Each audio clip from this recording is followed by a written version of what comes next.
अस्सलाम वालेकुम। ये टेक्नो स्पार्क 4 फ़ोन आया तो बिल्कुल डेड आया। तो मैंने इसे खोल के चेक किया है तो इसमें जो है ना वाटर डैमेज की वजह से ये शॉर्ट है।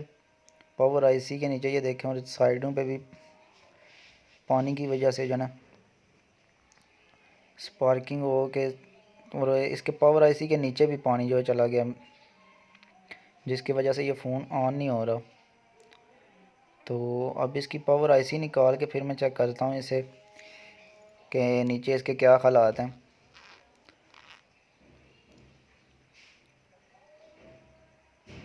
तो ये अब मैं इसकी जो है ना पावर आईसी को निकाल रहा हूँ। हाँ जी, तो ये देखें इसके नीचे जो है ना पानी की वजह से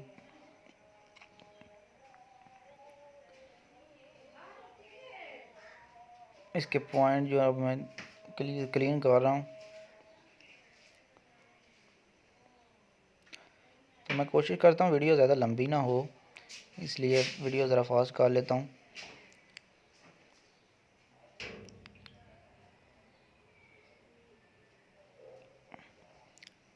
इसके जो पॉइंट सारे मैंने रिसोल्व किए हैं, बराबर कर लिए हैं और अच्छी तरह सफाई करके तो पावर आईसी इसकी मैं चेंज करूँगा, पुराने वाली रीबॉल नहीं कर रहा। तो ये मेरे पास पड़ी है इसकी पावर आईसी, ये मैंने दूसरे डेड फ़ोन से ही उतारी थी और रीबॉल करके रखी हुई है, न्यू आईसी नहीं है। तो इसी को मैं इसके ऊपर लगा के तो फिर चेक करूँगा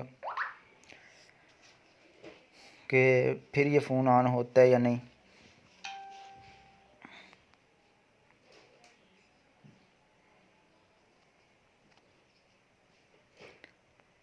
तो इसको एक ही दफ़ा अपनी जगह पे बिठा के तो फिर जो है ऊपर से हीट देनी चाहिए।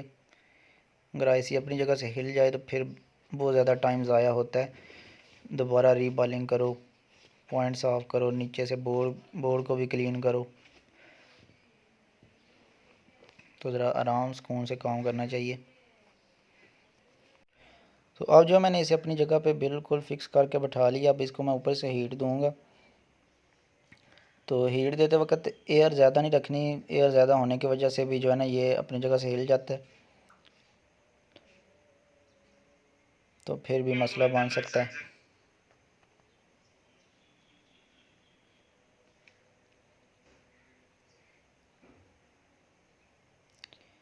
हीट गन को एक जगह पे रख के हीट देनी है। तो जब समझें कि पॉइंट नीचे से मेल्ट हो चुके हैं तो फिर आप हल्की हल्की हिला के चेक कर सकते हैं।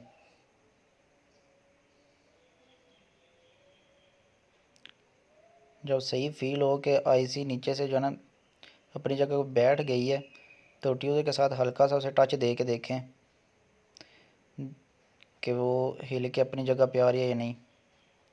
जैसे ही वो आप उसे हिलाएंगे तो दोबारा अपनी जगह पे आएगी, तो इससे कंफर्म हो जाता है कि आईसी जो है ना हमारी लग चुकी है अच्छी तरह से। तो आईसी लगा के फ़ोन को थोड़ी देर कूल होने के लिए छोड़ें, एकदम इसके ऊपर कोई लिक्विड नहीं डालना।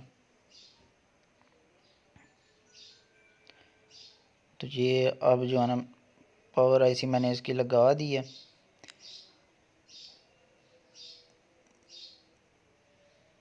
इसको एक दफ़ा मैं ऑन करके चेक करता हूँ कि अब ये ऑन हो रहा है या नहीं, उसके बाद अगला प्रोसेस चेक करेंगे।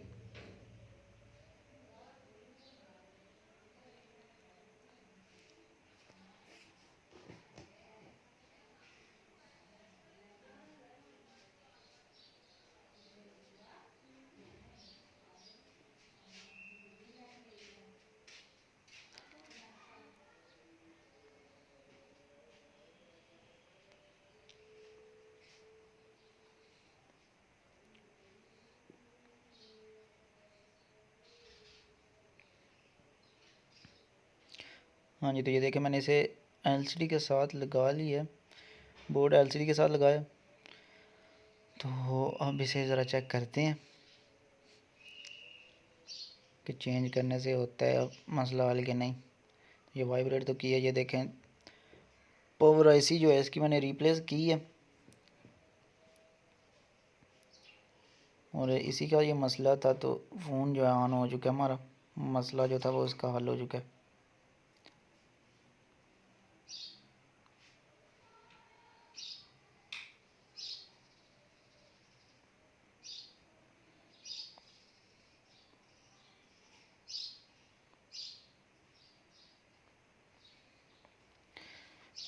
फ़ोन अपनी नॉर्मल कंडीशन में आ गया, बिल्कुल टच वगैरह भी सही वर्क कर रहा है।